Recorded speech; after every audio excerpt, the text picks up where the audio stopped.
गोलमाल है भाई, सब गोलमाल है।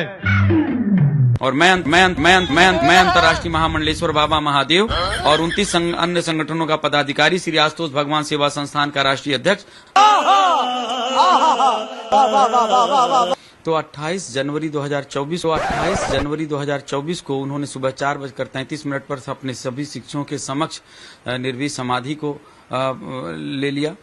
लेकिन एक सेकंड, आशुतोष शामरी जी जो आज के समय में समाधिस्थ हैं पिछले एक डेढ़ महीनों से तो 28 जनवरी 2024 को उन्होंने निर्भीक समाधि को ले लिया।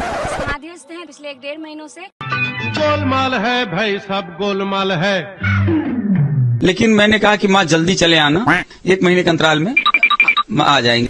जी बिल्कुल, हमारी गुरु माँ ने बोला है कि वह अति शीघ्र आएंगी, समय काल निश्चित नहीं है, उन्होंने बोला है वो अति शीघ्र आएंगी। 1 महीने के अंतराल में माँ आ जाएंगे। समय काल निश्चित नहीं है, 1 महीने के अंतराल में माँ आ जाएंगे। समय काल निश्चित नहीं है।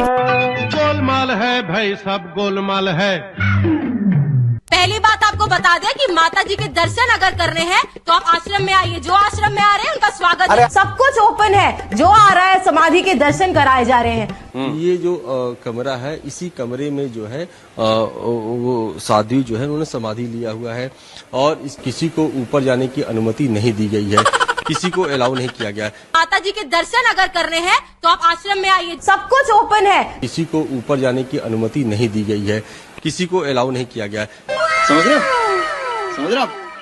हो ना? सब कुछ ओपन है, किसी को अलाउ नहीं किया गया है। गोलमाल है भाई, सब गोलमाल है। मैं आपकी वास्तविकता बता रहा हूँ। कल आपके बाबा महादेव के यहाँ से मेरे को फोन आया था कल, वो कि जब हमने उनके विरोध किया तो कह रहे पैसे ले लो। आप लोग जिस प्रकार का खेल खेल रहे हैं तब समझ में आ रहा है इस देश के अंदर अलग प्रलाप करने का प्रयास कर रहे हैं। आप अपनी जायदाद को बढ़ाने का प्रयास कर रहे हैं। ये कह रहे हैं कि सरकारी डॉक्टर आया था, कल किसी भी चैनल पे सरकारी डॉक्टर नहीं था, वो डॉक्टर भी नहीं था, टेक्नीशियन था, मेरे को ECG भी नहीं किया गया। कल रात को मेरे को इनके ऑर्गेनाइजेशन से फोन आया, नंबर मैं आपको बता देता हूँ, और उन्होंने कहा कि अगर आपको कोई दिक्कत है तो हम पैसे भी देने को तैयार हैं। जब इनका विरोध करने के लिए इस प्रकार की बातें करते हैं ये लोग पूरे फ्रॉड लोग हैं, और जिस प्रकार के हर एक को जो भी इनके विरोध में बोलता है उनको धमकाते हैं, डराते हैं, इनको फालतू बातें करने की आदत। मुझे सिर्फ ये बताइए विक्रमादित्य जी कि फ्रॉड के पीछे मोटिव क्या है? आपको उस ऑर्गेनाइजेशन में घुसने नहीं दिया जा रहा है, और ये आप नया प्रपंच रचकर जिस प्रकार का खेल रच रहे हैं, बहुत गलत बात कर रहे हैं। गोलमाल है भाई, सब गोलमाल है।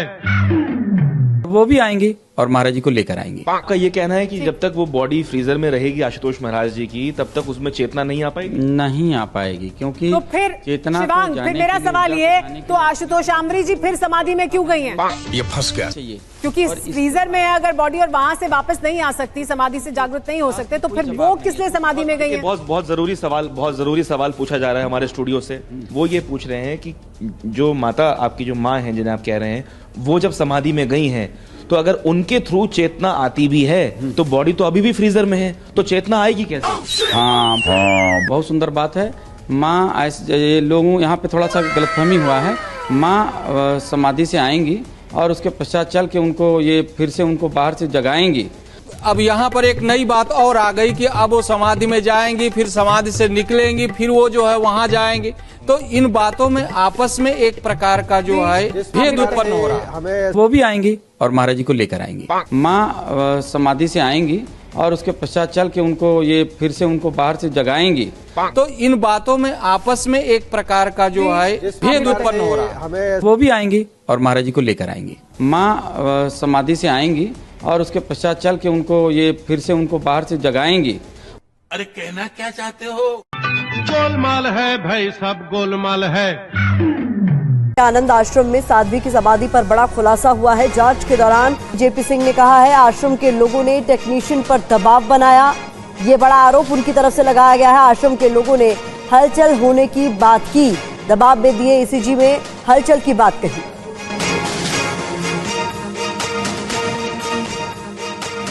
सर ये बताइए, आपकी जो पूरी टीम गई थी वहाँ पे जांच करने के लिए, उसने क्या पाया, वहाँ पे क्या दिखा आप लोगों को? देखिए ईसीजी टेक्नीशियन गए थे और उनका काम केवल था ईसीजी करना। रिपोर्ट जो है स्पेशलिस्ट देते हैं, डॉक्टर्स भी रिपोर्ट ईसीजी के नहीं देते हैं, जो ईसीजी स्पेशलिस्ट होते हैं उनके द्वारा दी जाती है। तो कहीं न कहीं उनको किसी तरह का एक दबाव बना रहा होगा जिसकी वजह से उन्होंने ये चीज़ कही है, जो मुझे उन्होंने अवगत कराया। जेपी सिंह ने कहा है आश्रम के लोगों ने टेक्नीशियन पर दबाव बनाया, टेक्नीशियन पर दबाव बनाया। गोलमाल है भाई सब गोलमाल है।